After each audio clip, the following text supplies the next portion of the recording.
This is the inside of the 2021 Elddis Xplore 554 SE. If I firstly come to the main control panel, I can turn the 12 volts on just here. We will then get a reading of the leisure battery above.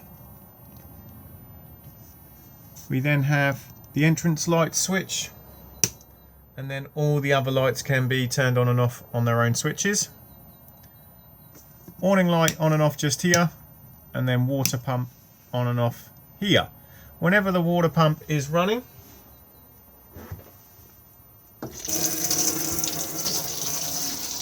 the red light will illuminate to let you know. Beneath the main control panel, we then have the whale control panel for the heating and hot water system. So you'll see that everything is currently off.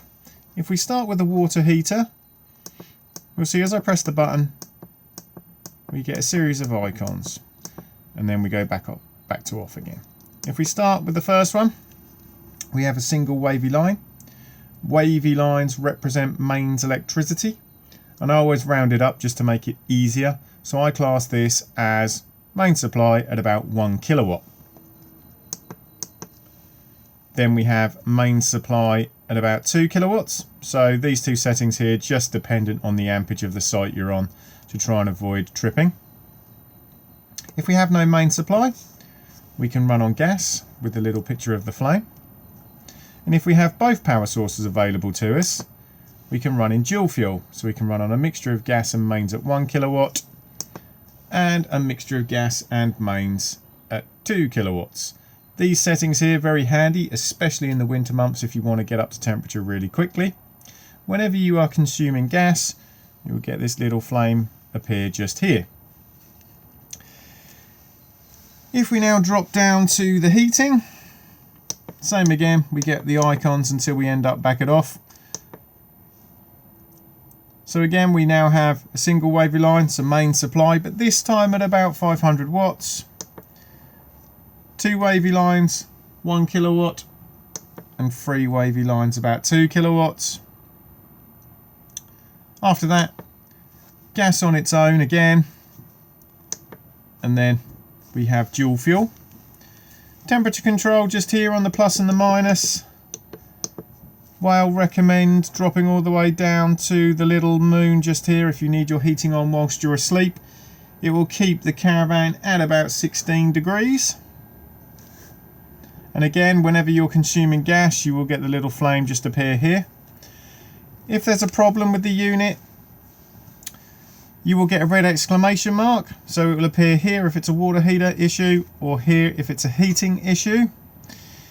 If you then hold down whichever one is throwing up a fault code, you will get a series of little red lines appear, and then within the manual it will tell you what the problem is. If it's a relatively easy problem to rectify, once you've rectified it, you will have to reset the control panel. And the way to do this is, if it's a red exclamation mark for the water heater, just hold the water heater button in and then press the plus at the same time. And if it's a heating issue, heating button in, and again plus at the same time. If we now come to the bench seat just here and I remove the cushions, we can now see the whale boiler just here.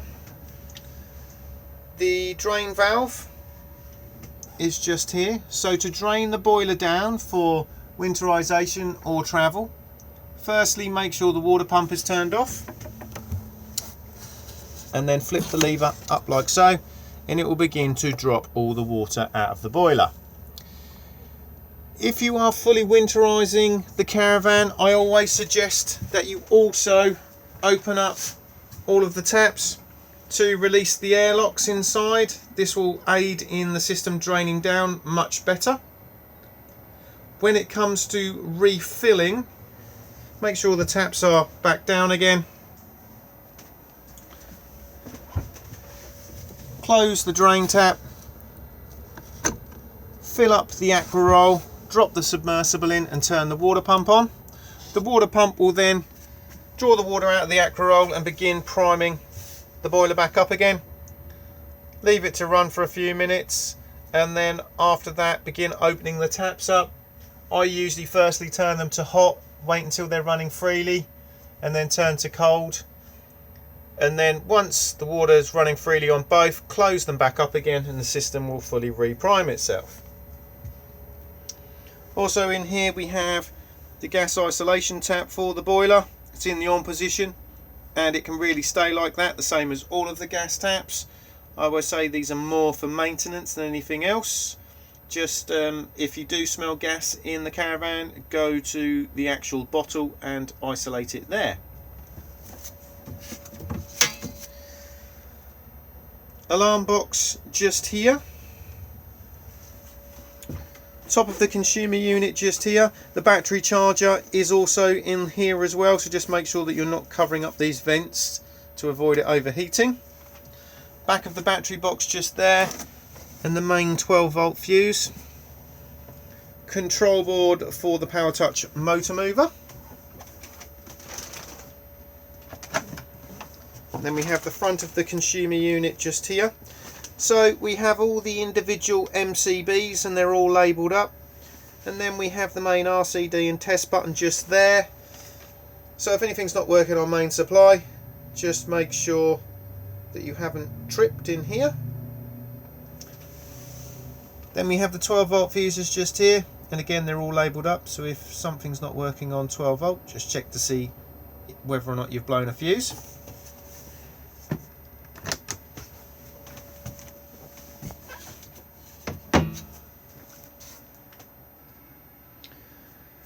Under the opposite bench seat, we just literally have storage.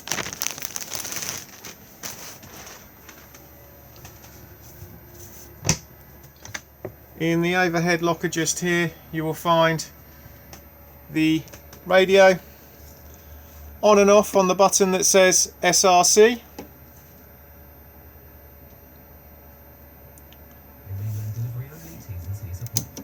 We have USB connection and auxiliary connection just here. Volume control just here. Change tracks or search for radio stations on the arrows. If you need to go into the unit's settings menu, just press the volume button in and then just navigate by rotating.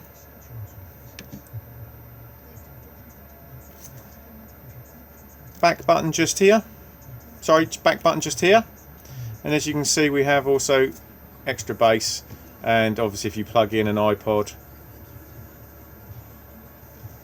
Off again on the SRC button. We have tucked at the back here the digital amplifier for the television aerial. You will also see that the radio is also plumbed into this as well, so you do need to make sure that the aerial is up to get the best signal. So to raise the mast, undo the collar and then push up and then twist it into the position that you require and then lock it into place. Never over tighten these collars because you do run the risk of splitting them. The aerial at the moment is currently sitting in the horizontal position. We can flip it to vertical if we need to do any more additional tuning, and it's done just by turning the tail part just here. Do make sure that the aerial is down for travel.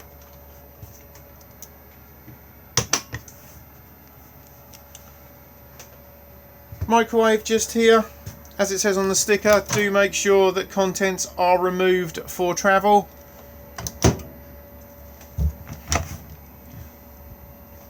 Plugged in just here. And then we have quick start, stop just here, power settings, wait time, defrost, etc. Beneath it we have aerial fly lead in for television. We then also have 12 volt powers and 2 main sockets as well.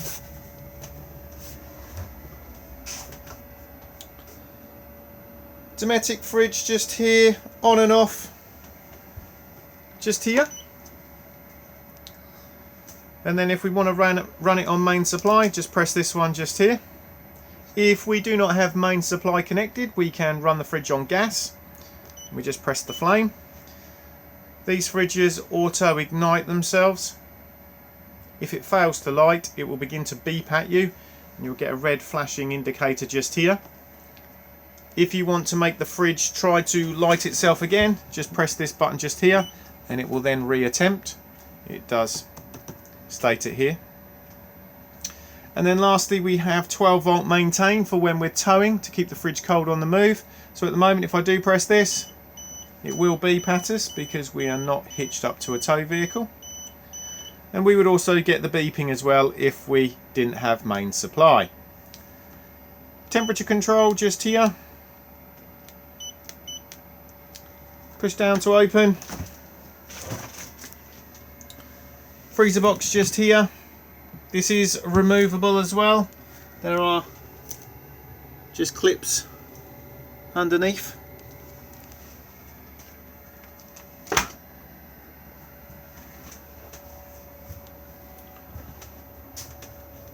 The hob, just push in, twist, and then come down to the igniter just here.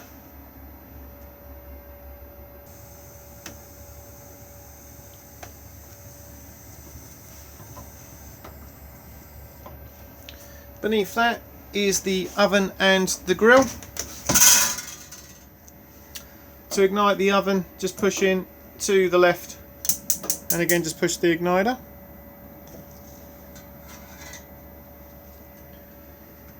And then for the grill, push in to the right.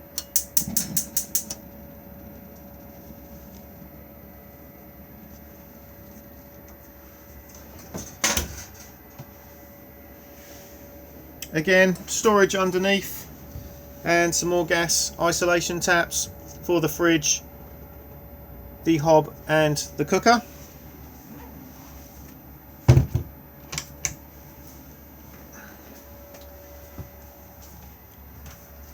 Above my head is the Omnivent fan. To use, firstly wind open the roof vent. And then we have middle button to turn it on and off. And then we have arrows out for extraction and arrows in for cooling, and it's variable fan speed by pressing.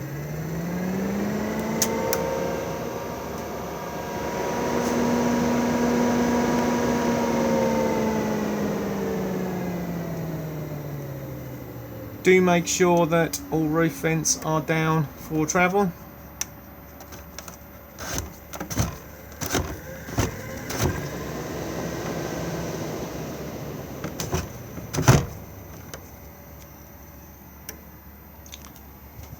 Smoke alarm and carbon monoxide alarm, just press the buttons from time to time to make sure that they are operational. We also have the PIR for the alarm just here as well. And again, just press the button from time to time just to make sure it's working, because this also requires batteries. If the alarm is going off and you cannot turn it off on the alarm fob, you can use this little bit just here. Just pop this just in here like this and it will deactivate the alarm.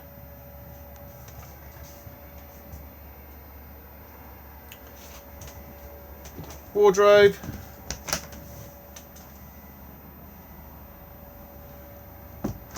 and then we have the fixed bed, storage beneath it.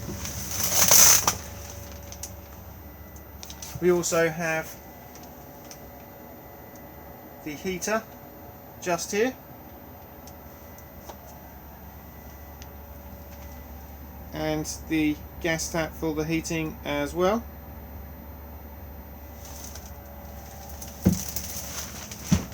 Just pull the handle towards you to extend the bed, to then drop the infill in.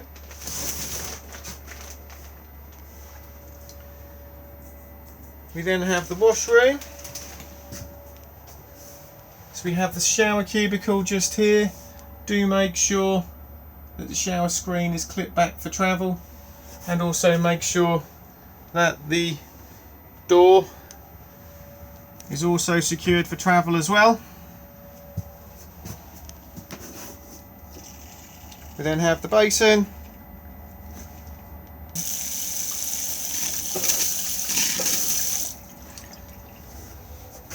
and then we have the toilet. To open to the cassette, just come down to the grey lever and slide it across. Push to flush on the top. And then we have a level indicator just here that will illuminate when the cassette needs emptying. And then close back up again. If this has been left open and you try to remove the cassette from the outside, it will not come out. So if you do feel resistance, just make sure that nobody has left it open.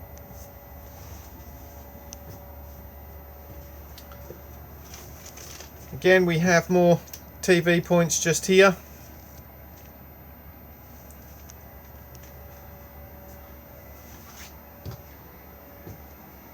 And then to make the front bed, we just pull out,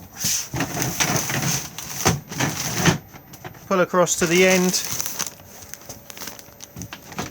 Just make sure that it's clipped behind these stoppers just here. And then it's just a matter of popping in the back cushions like so, if we're going to have the smaller bed. If we want to have the larger one, we can also remove the chest of drawers and then pop the cushions in like so, and then we have a nice large bed. The chest of drawers just removes just by taking the strap off the popper and then sliding out.